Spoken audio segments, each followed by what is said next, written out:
Thanks for visiting Beever Golf. I hope you enjoyed your lesson, and what I want to do now is give you a short video recap of what you learned today.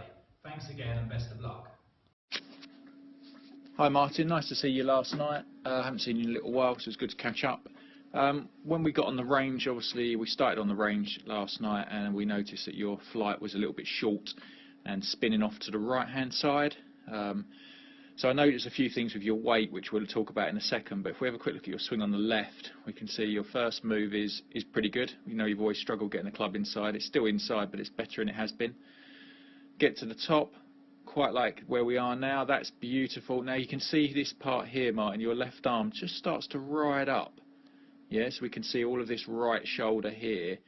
So that was coming up a little bit, and now you can see your first move from the top of the swing.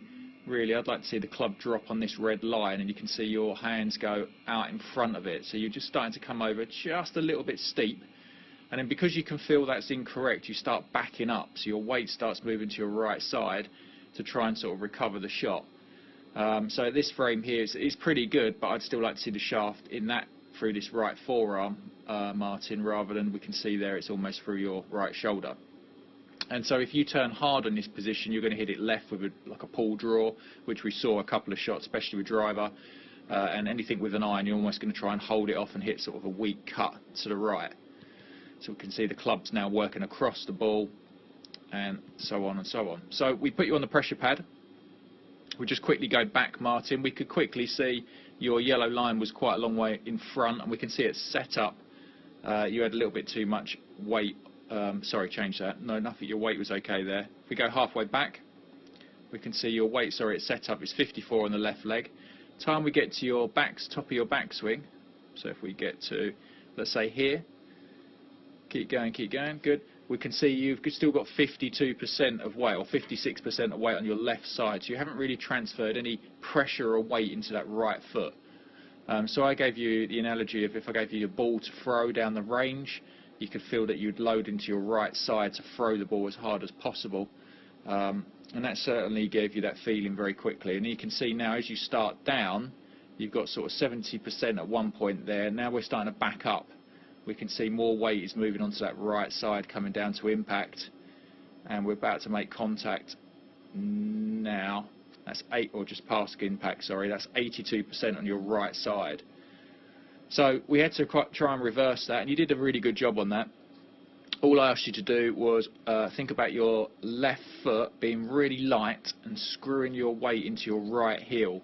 And once you did that, we managed to get at the top of your swing, we managed to get 70% into your heel. So we can see here you've got 38 in this picture into your right heel. So we managed to get 70% into that right heel. And that managed to lower the right arm, because obviously the more you're screwing into your right heel, your weight's moving this way slightly. And that managed to get the left arm a little bit more across, which did a really, really good job. And obviously if your left arm is across, the club's going to drop down on a better position on the way down. So if we look at this swing on the right, this is where you started to feel that you were screwing your weight into this part here of your shoe, and your left foot was light. And you can see your left arm's in a much better position there than the swing on the left. Okay, so much, much lower. Left arm's across your chest. Love it. So I think the way we did it, we stopped at the top of the swing. We counted 1, 2, and then we tried to feel that we put as much pressure as we possibly could into that left foot. So what you're feeling now is that your first move from the top of your swing is you're pushing down into that left foot, and that's going to transfer your weight across to your other left side as quickly as possible. And you can see now as you started to transfer that weight into that left foot, look at the shaft here, it cuts straight through the forearm. Absolutely perfect. Gets you in a much better position. If we look at that swing on the left again, you'll see that when you started down, halfway down, you can see here your shaft was cutting a little bit more through your right shoulder. That did really, really well. You started to hit some really good shots, especially with driver. Driver, you just want to feel like you load up a little bit more on the right side, so you're feeling like it's probably 80% of pressure into that right foot. And you start to hit some lovely, strong shots with a little draw. Martin, I was really impressed with that. We've got to get that handicap down ASAP. Work on them things for me. Any problems, give us a shout, and I'll speak to you soon. Thanks, Martin. Well, I hope that helps, and if you have any questions or you're finding a move particularly difficult, please contact me on the numbers on this page or via my email address, philbeaver@hotmail.co.uk. Many thanks.